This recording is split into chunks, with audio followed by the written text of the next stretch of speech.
আমি যখন ছোট ছিলাম খেলতে যেতাম মেঘের দলে। একদিন এক মেঘবালিকা প্রশ্ন করল কৌতূহলে, এই ছেলেটা নাম কি রে তোর? আমি বললাম ফুসমন্তর।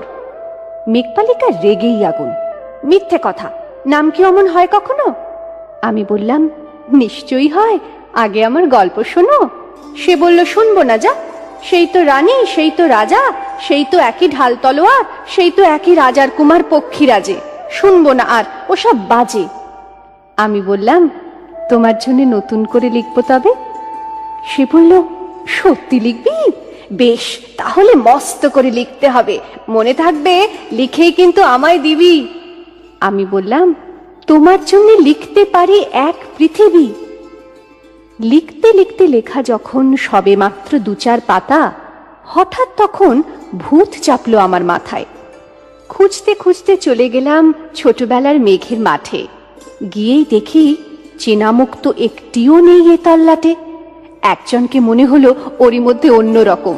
এগিয়ে গিয়ে বলি তাকেই, তুমি কি সেই মেঘবালিকা?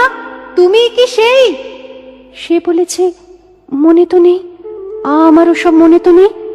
আমি বললাম তুমি আমায় লেখার কথা বলেছিলে। সে বলল সঙ্গে আছে, ভাসিয়ে দাও গায়ের ঝিলে।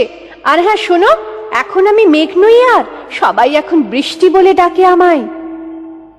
বলেই হঠাৎ এক পশলায় চুল থেকে নখ আমায় পুরো ভিজিয়ে দিয়ে অন্য অন্য বৃষ্টি বাদল সঙ্গে নিয়ে মিলিয়ে গেল খরস্রোতায়, মিলিয়ে গেল দূরে কোথায়, দূরে দূরে।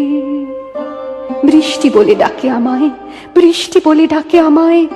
আপন মনে বলতে বলতে আমি কেবল বসে রইলাম ভিজে একসা কাপড় জামায়। গাছের তলায় বসে রইলাম। বৃষ্টি নাকি মেঘের জন্য? এমন সময় অন্য একটি বৃষ্টি আমায় চিনতে পেরে বলল, তাতে মন খারাপের কি হয়েছে? যাও, ফিরে যাও, লেখো আবার। এখন পুরো বর্ষা চলছে, তাই আমরা সবাই এখন নানান দেশে ভীষণ ব্যস্ত। তুমিও যাও, মন দাওগে তোমার কাজে। বর্ষা থেকে ফিরে আমরা নিজেই যাব তোমার কাছে। এক পৃথিবী লিখবো আমি, এক পৃথিবী লিখবো বলে ঘর ছেড়ে সেই বেরিয়ে গেলাম। ঘর ছেড়ে সেই ঘর বাঁধলাম গহন বনে, সঙ্গে শুধু কাগজ কলম। একাই থাকবো, একাই দুটো ফুটিয়ে খাবো। ২-১ মুঠো ধুলো বালি, যখন যারা আসবে মনে তাদের লিখবো, লিখেই যাব। এক পৃথিবীর ১০০ রকম স্বপ্ন দেখার সাধ্য থাকবে যে রূপকথার, সে রূপকথা আমার একার। ঘাড় গুঁজে দিন লিখতে লিখতে, ঘাড় গুঁজে রাত লিখতে লিখতে, মুছেছে দিন মুছেছে রাত। যখন আমার লেখবার হাত অসাড় হলো, মনে পড়ল সাল কি তারিখ, বছর কি মাস, সেসব হিসেব আর ধরিনি। লেখার দিকে তাকিয়ে দেখি এক পৃথিবী লিখব বলে একটা খাতাও শেষ করিনি। সঙ্গে সঙ্গে ঝমঝমিয়ে বৃষ্টি এলো খাতার উপর, আজীবনের লেখার উপর। বৃষ্টি এলো এই অরণ্যে, বাইরে তখন গাছের নিচে নাচছে ময়ূর আনন্দিত। এ গাছ ও গাছ উঠছে পাখি, বলছে পাখি এই অরণ্যে কবির জন্যে আমরা থাকি।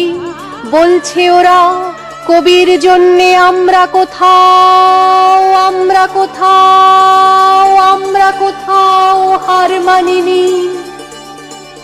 কবি তখন কুটির থেকে তাকিয়ে আছে অনেক দূরে, বনের পরে, মাঠের পরে, নদীর পরে, সেই যেখানে সারা জীবন বৃষ্টি পড়ে, বৃষ্টি পড়ে।